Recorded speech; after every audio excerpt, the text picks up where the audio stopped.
नमस्कार बच्चों। आज हम कक्षा 6वीं के पाठ 17 यात्रा और यात्री को पढ़ेंगे।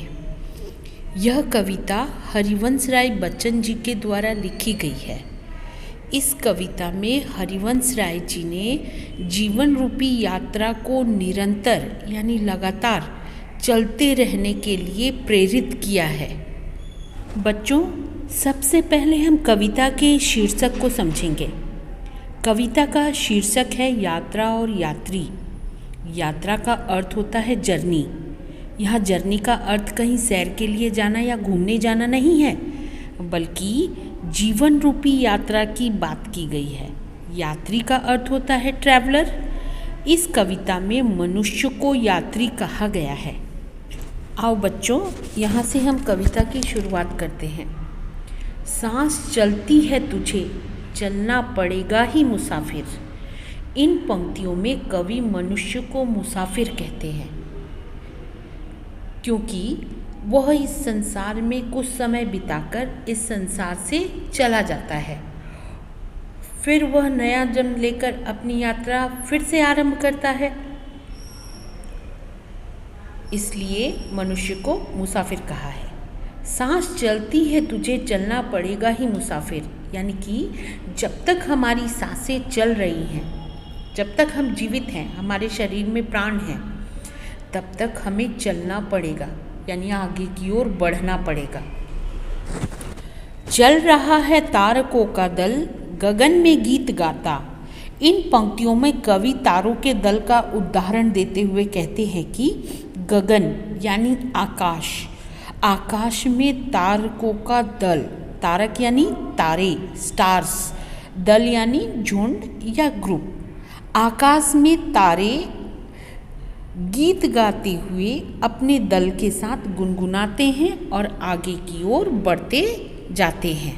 चल रहा आकाश भी है, शून्य में भ्रमता ब्रह्माता। स्वयं आकाश भी शून्य में यानी ब्रह्मांड में अपने रास्ते पर चल रहा है। यहाँ भ्रमता ब्रह्माता का अर्थ है घूमता घुमाता। तो यहाँ आकाश खुद भी घूम रहा है और दूसरों को भी घुमा रहा है। इसलिए हे मनुष्य, तुझे भी अपनी राह पर चलते जाना है, निरंतर आगे की ओर बढ़ते जाना है। पाँव के नीचे पड़ी, अचला नहीं, यह चंचला है। कवि कहते हैं कि जो हमारे पाँव के नीचे पड़ी है, यानी धरती, जिसे हम पृथ्वी कहते हैं। अचला पृथ्वी का पर्यायवाची शब्द है। अचला का अर्थ होता है स्थिर या कभी न चलने वाली, और चंचला का अर्थ है गतिमान या एक स्थान पर न टिकने वाली। पृथ्वी को हम अचला तो कहते हैं, लेकिन वह स्थिर नहीं है, वह चंचला है, क्योंकि वह सूर्य के चारों ओर घूम रही है। एक कण भी, एक क्षण भी एक थल पर टिक न पाता। कवि कहते हैं कि इस धरती पर जितने भी कण यानी स्मॉल पार्टिकल्स हैं, वे स्थिर यानी एक स्थान पर टिके हुए नहीं हैं, बल्कि वे गतिमान हैं, एक स्थान से दूसरे स्थान की ओर बढ़ रहे हैं। बच्चों, आपने देखा होगा जब हवा चलती है तो ये कण भी हवा के साथ उड़कर स्थान बदल लेते हैं। उसी तरह एक एक क्षण भी गतिमान है, समय भी निरंतर आगे की ओर बढ़ रहा है। शक्तियाँ गति की तुझे सब ओर से घेरे हुए हैं। कवि कहते हैं कि हे मनुष्य, तेरे चारों तरफ सृष्टि की गतिशील शक्तियाँ हैं, जो तुझे आगे बढ़ने के लिए तुझ पर दबाव डाल रही हैं। स्थान से अपने तुझे टलना पड़ेगा ही मुसाफिर।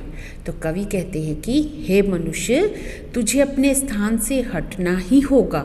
तू एक स्थान पर टिककर नहीं रह सकता, तुझे आगे बढ़ना ही होगा।